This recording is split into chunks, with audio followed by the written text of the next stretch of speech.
شادی کے نئے نئے طریقے تھے.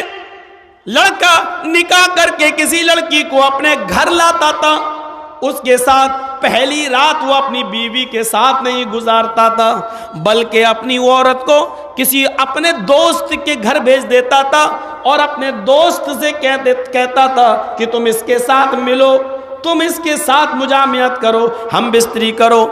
وہ اس کے ساتھ ملتا تھا. جب پتہ چل جاتا تھا کہ میرے دوست سے اس کا حمل ٹھہر گیا, گربھ ٹھہر گیا, تب پتی اپنی پتنی کو اس کے گھر سے لے آتا تھا. اور ایسا اس لیے کیا جاتا تھا تاکہ بچہ نیک اور شریف پیدا ہو. یہ وہ لوگوں کی نظروں میں اپنے بچے کو شریف بنانے کے لیے ایسا کرتے تھے. شادی تو خود کیے, گھر میں لے کے بھی آئے, لیکن ملتے نہیں تھے جب تک کہ اس کا دوست, اس کا کوئی ساتھی اپنی اس کی بیوی سے نہ مل لے اور یہ کنفرم نہ ہو جائے کہ اس سے حمل ٹھہر گیا ہے. یہ شادی کا طریقہ تھا. ایک اور طریقہ یہ تھا کہ ایک عورت سے 3, 4, 5, 6, 10 تک لوگ ملتے, 3 سے زیادہ اور 10 تک, 10 سے زیادہ نہیں, 10 سے نیچے یعنی 9 یا 10, 10 سے زیادہ نہیں. ایک عورت سے اتنے لوگ ملتے, پورے سال ملتے. آج 1-2 ملے, کل 1-2 ملے, 1-2 مہینے کے بعد ملے, ایسے ملتے. حاملہ ہو جاتی تب بھی ملتے, اور حمل کے آخری 2-3 مہینے میں چھوڑ دیتے. جب بچہ پیدا ہو جاتا, جب اس عورت کے بچہ پیدا ہوتا تو اس عورت وہ 10 کو بلاتی, جتنے لوگوں کے ساتھ سمپرک میں تھی سب کو بلاتی, اور اس کے بعد کہتی کہ تم بھی ملے ہم سے, تم نے بھی ہم سے ملاقات کی, اب یہ بچہ میرے پیدا ہوا ہے.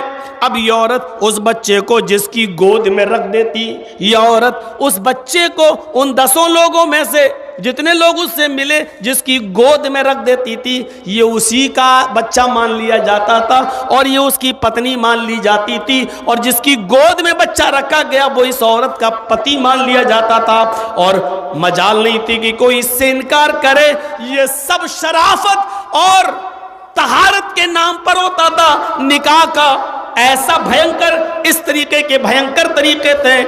جوئے میں لوگ رقم ہارنے کے بعد مکان لگا دیا کرتے تھے, اور مکان ہارنے کے بعد اپنی پتنی جوئے میں لگا دیا کرتے تھے, اور جوئے میں پتنی ہار گئے تو اپنی جوان بیٹی بھی جوئے میں لگا دیا کرتے تھے.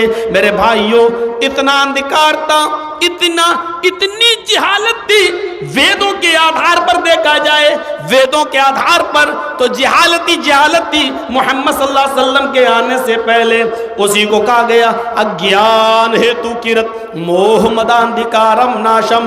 جہالت کے دور میں آئیں گے, ہیتو کرت سب کے ہتکاری ہوں گے, سب کے لیے آئیں گے. محمد ان کا نام محمد ہوگا, اندھکارم ناشم ان کے آنے کے بعد اندھیرا دور ہوگا, ان کے آنے کے بعد اندھیرے کا ناش ہو جائے گا, اندھیرا مٹ جائے گا.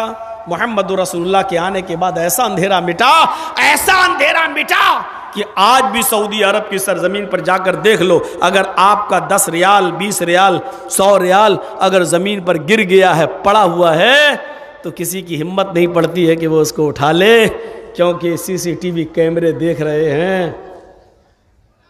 اٹھا لیا تو جس کا ہے اس تک پہنچاؤ, اور پتہ چلا کہ نہیں پہنچایا اور اعلان بھی نہیں کیا تو پھر ہاتھ کٹواؤ. آج بھی ادھر تو اگر مولانا جرجیس کو مل جائے تو سب سے پہلے تو یہاں کی پولیس ہی سیٹ ہو جائے گی, آدھا تیرا آدھا میرا.